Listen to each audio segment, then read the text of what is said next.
Hello guys, उत्पादन भाग 5 में हम आ चुके हैं। इससे पहले हम उत्पादन के 4 भाग पढ़ा चुके हैं। चारों भाग के वीडियो के लिंक आपको डिस्क्रिप्शन में मिल जाएंगे, आप जाके देख लीजिएगा। यहाँ आई बटन पे भी आपको मिल जाएंगे। इससे जस्ट पहले वाली वीडियो जिसमें मैंने आपको बताया था कारक का बढ़ता प्रतिफल, कारक का घटता प्रतिफल, कारक का स्थिर प्रतिफल, उसकी वीडियो का लिंक यहाँ पे आ रहा होगा, आप यहाँ पे टच करके देख सकते हैं। और उत्पादन की जो सीरीज़ के पहले 4 भाग हैं उन सब का लिंक वीडियो के डिस्क्रिप्शन में आपको मिल जाएगा, वहाँ से आप जाके देख सकते हैं। अगर आप इसे देख रहे हैं तो पहले वो 4 भाग देखें, आपको और बेहतर तरीके से उत्पादन समझ में आएगा।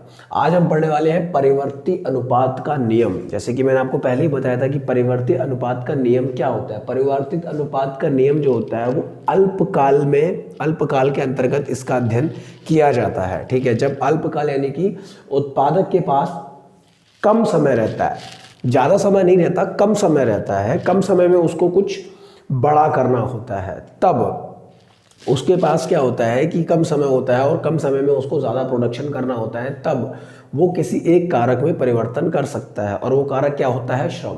चलिए इसको समझते हैं। यहाँ से मैं पढ़ रहा हूँ, आप लोग देखिएगा। यह नियम हमें बताता है कि जब अल्पकाल में एक स्थिर कारक, ठीक है, अल्पकाल में एक स्थिर कारक के साथ एक परिवर्तित कारक की इकाई में वृद्धि करके, एक परिवर्तित कारक की इकाई में वृद्धि करके उत्पादन बढ़ाया जाता है। ये नियम हमें क्या बताता है कि जब अल्पकाल में उत्पादक क्या करता है, एक स्थिर कारक के साथ एक परिवर्तित कारक की इकाई में वृद्धि करता है। हमने स्थिर कारक क्या होते हैं, परिवर्तित कारक क्या होते हैं, ये बहुत अच्छे से समझा रखा है। जैसे कि मैं बोल रहा हूँ, पिछली वीडियो देखिए, ठीक है, उसमें आपको पता लगेगा।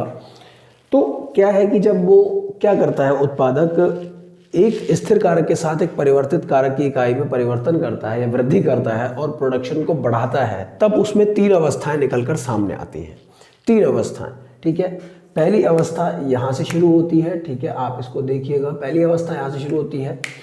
पहली अवस्था में सीमांत उत्पादन बढ़ता है। सीमांत उत्पादन पहली अवस्था में बढ़ता है। अब ये सीमांत उत्पादन क्या होता है, इसको भी हम समझा चुके हैं पिछली वीडियोज़ में।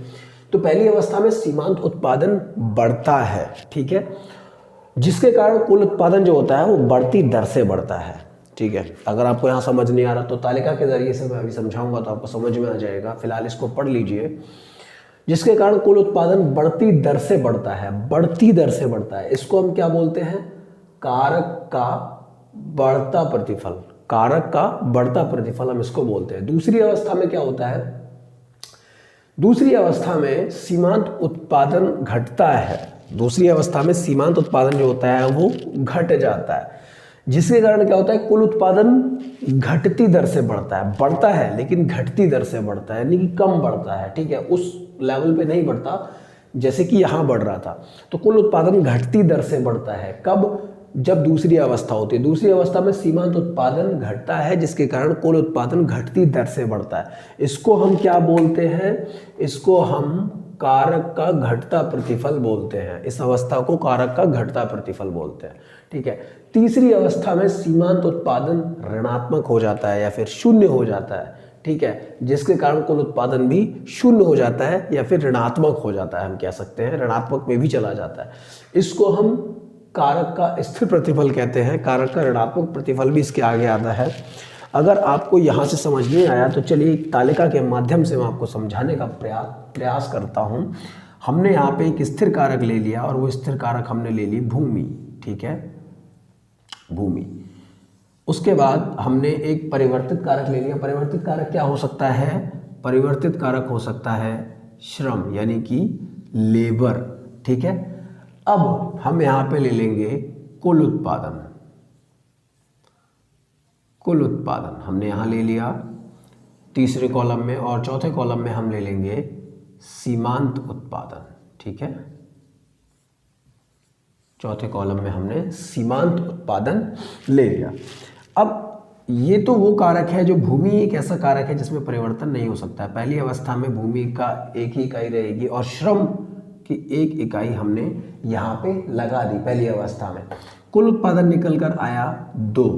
ठीक है, सीमांत उत्पादन भी कितना रहेगा? 2। ये हो गई हमारी पहली अवस्था। ठीक है, दूसरी सिचुएशन में हम देखेंगे कि भूमि तो वही रहेगी क्योंकि ये एक स्थिर कारक है। स्थिर कारक के साथ एक परिवर्तित कारक में परिवर्तन हो रहा है। स्थिर कारक तो स्थिर ही रहेगा। क्यों? क्योंकि ये अल्पकाल है। मैं आपको पहले भी बता चुका हूँ कि ये अल्पकाल है, यानी कि समय कम है उत्पादक के पास।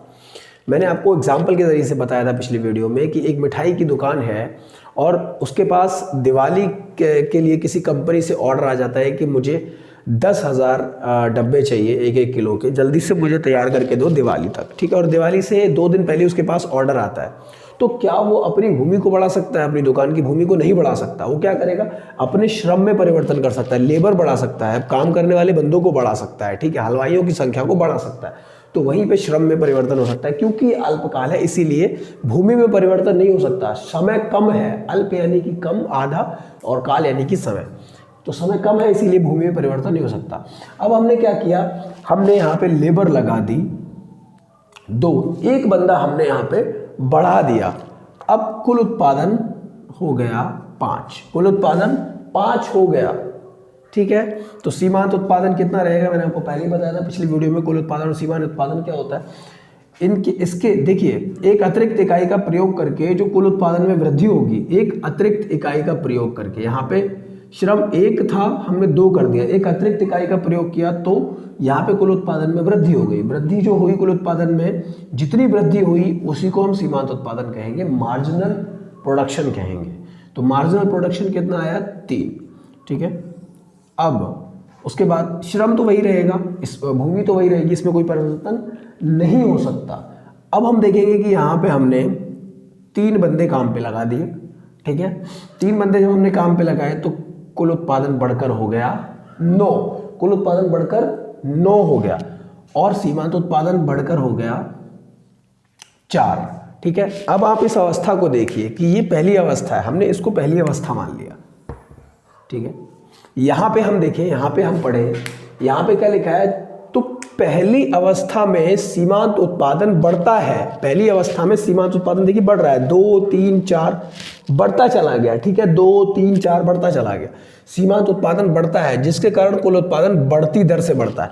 कुल उत्पादन बढ़ती दर से बढ़ रहा है, देखिए छलांगे मार रहा है। 2 से 3 हो गया, 2 से 5 हो गया यानी कि 3 बढ़ा, और 5 से 4 हो गया यानी कि 5 से 9 हो गया यानी कि 4 बढ़ा, ठीक है।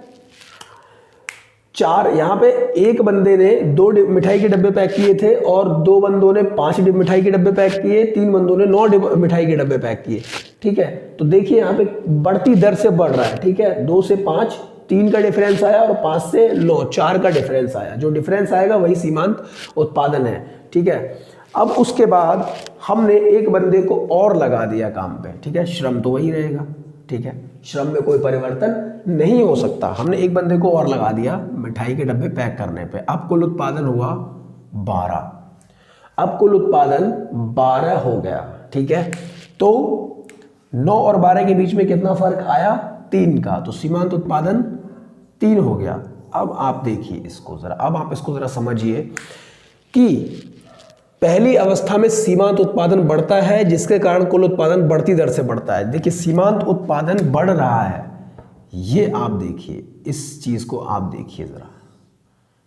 इस अवस्था में सीमांत उत्पादन बढ़ रहा है, 2, 3, 4 सीमांत उत्पादन बढ़ रहा है जिसके कारण कुल उत्पादन बढ़ती दर से बढ़ रहा है, ठीक है। इसको क्या बोलेंगे हम? कारक का बढ़ता प्रतिफल,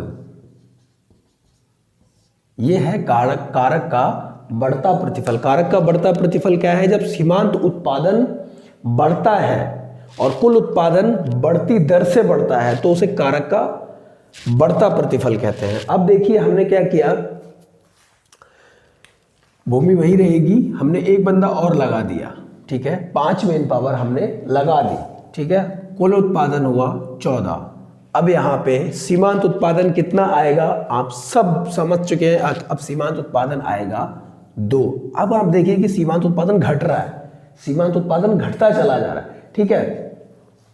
अब हमने एक बंदे को और लगा दिया, हमने यहाँ पे श्रम कर दिया 6। जब हमने बंदे लगाए तो उन्होंने कुल मिलाकर मिठाई के डब्बे पैक किए 15, और जब 15 मिठाई के डब्बे पैक किए तो सीमांत उत्पादन कितना हुआ, यहाँ पर 1, सीमांत उत्पादन 1 हो गया। अब आप इस अवस्था को समझिए, ठीक है। यहाँ पे निकल के आती है दूसरी अवस्था, ये दूसरी अवस्था निकल कर आई, ये वाली, ये जो है ये दूसरी अवस्था निकल के आई 3 से 1 के बीच में। दूसरी अवस्था में क्या था, ये देखिए, दूसरी अवस्था में सीमांत उत्पादन घटता है, सीमांत उत्पादन घट रहा है, 3 2 1 घट रहा है।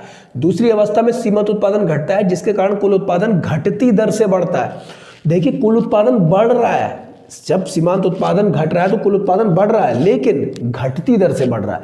यहाँ पे बढ़ती दर से बढ़ रहा था, 2 5 9 छलांग मार रहा था, लेकिन यहाँ पे बढ़ तो रहा है लेकिन घटती दर से बढ़ रहा है, कम कम बढ़ रहा है। 12 से 14 हुआ, 14 से 15 हुआ। अब इसको अगर हम तीसरी अवस्था में देखेंगे, ठीक है, हमने इसको तीसरी अवस्था में देखा, भूमि वही रहेगी और हमने इसको इसमें 1 मेन पावर और लगा दी। अब भी प्रोडक्शन जो हुआ हमारा वो 15 हुआ। अब जब प्रोडक्शन 15 हुआ तो यहाँ पे कोई चेंजेस नहीं आया है, तो कुल उत्पादन कितना, सीमांत उत्पादन कितना आएगा, 0। सीमांत उत्पादन अब 0 हो गया। अब जब सीमांत उत्पादन 0 हो जाएगा तो इसको हम क्या बोलेंगे, स्थिर प्रतिफल, ठीक है।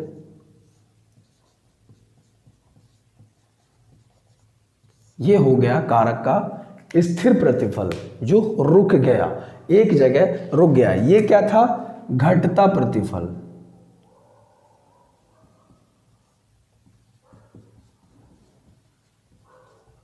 ये था कारक का घटता प्रतिफल और ये है कारक का स्थिर प्रतिफल, ठीक है।